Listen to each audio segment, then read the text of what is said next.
Halo, Assalamualaikum warahmatullahi wabarakatuh. Uh, For this opportunity, I would like to present uh, the case study analysis which provided by our lecturer, Dr. Hijra Saputra, about the supply chain network design of PT Indofood Sukses Makmur. Okay, allow me to start the presentation. The background is the PT Indofood Sukses Makmur is the one of Indonesian large food manufacturers that have wide product portfolio and nationwide distribution network, uh, as well as the geographic challenge due to Indonesia is the archipelagic structure, and also the background is PT Indofood Sukses Makmur would like to do the efficiency supply chain design, which is critical to reduce costs and improve the service level. And there are the problem statement, how to increase the demand if the PT Indofood Sukses Makmur would like to uh, establish new manufacturing to in the eastern Indonesia, like Sulawesi, Maluku, and Papua Island. Also, there will be a long lead time from the Java-based facilities and has the high logistic and transportation costs. Also, limited local manufacturing capabilities. And the case study objectives are evaluate current supply chain network, and we have to be propose an optimized network design, also improve how the delivery performance and cost efficiency, also support the growing demand in the SM Indonesia. And now I will do the analyze for the supply chain objective. Okay, for the question number one, how to determine the facility location consideration. Also, there are key factors such as demand volume and growth potential. We have to consider about demand volume and growth potential and how investment and operational costs, also availability of raw material and labor. As we know, in Eastern Indonesia, we will have the challenging about the infrastructure and utilities and lead time, time reduction and service level improvement, how we can have the shortened lead time if we establish manufacturing in Eastern Indonesia, and how about the government incentive and the regulation. They are the key factors that we have to consider. And the question number two, which one is the better if we build the manufacturing plant or distribution center? Based on the study case, I think the distribution center is more feasible. Why? Because there is a lower capital investment compared to a plant, of course, yeah, and the faster implementation when we establish new manufacturer, also suitable for serving high but not fully met demand.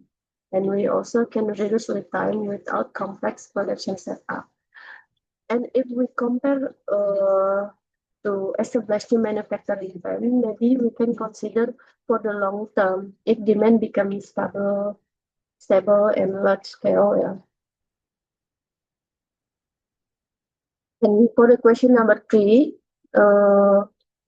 what is transportation mode selection that we could recommend for the distribution center? Maybe the recommends mode, we can use the shipwreck because the cost most efficient from bulk shipment. Also, we can combine of the sea and land transportation for last mile delivery. If we use air freight, maybe it's only for the urgent with the high value product. Yeah, I think. So the reason is the balance between cost efficiency, capacity, and also considerable reliability. And how about the cost-benefit analysis for the existing network compared with the proposed network or new distribution center? Of course, for the existing network, yeah, there is a lower fixed cost, high transportation cost, and long lead time. If we propose for the new network or new distribution center, there will be moderate fixed costs and lower transportation and inventory costs. And maybe we can improve the service level and responsiveness. Yeah. If we do the analysis for the benefit, cost benefit analysis. And the question number 5, how about the risk assessment?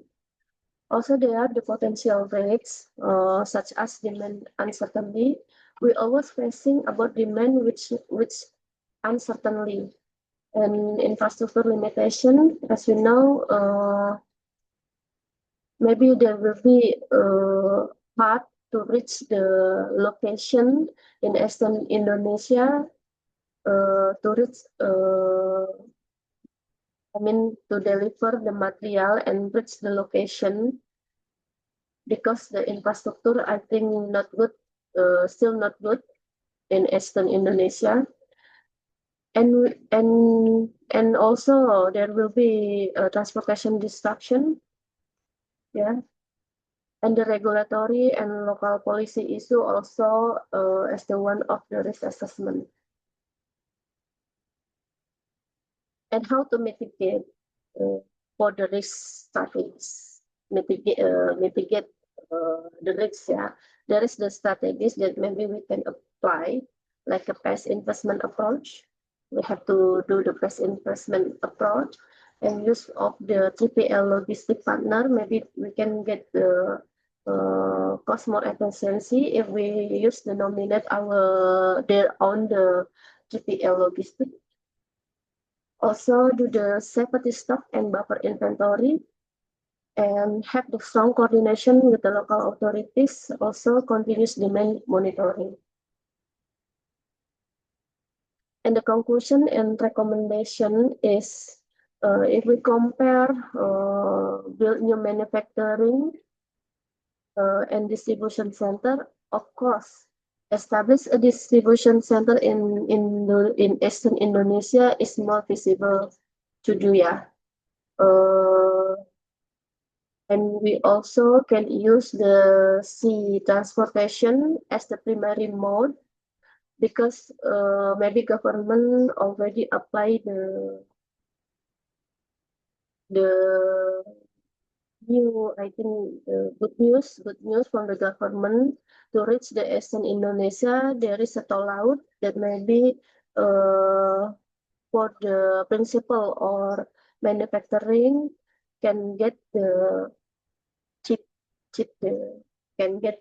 cheapest transportation cost if using the toll out, yeah, to reach Eastern Indonesia, and apply hybrid logistics strategy and gradually evaluate feasibility of local manufacturing in future. And supply chain network for diagram. If we establish a distribution center, maybe we can look at the slide from supplier, manufacturing plant, and distribution center in Eastern Indonesia. By considering manufacturing plant, we keep in the Java, and then after from the distribution center, we deliver the goods to the retail or wholesaler and until to end customer. I think this is more efficient than we have to establish new manufacturing in Eastern Indonesia. I think that's it, the presentation from my side. Thank you for the attention.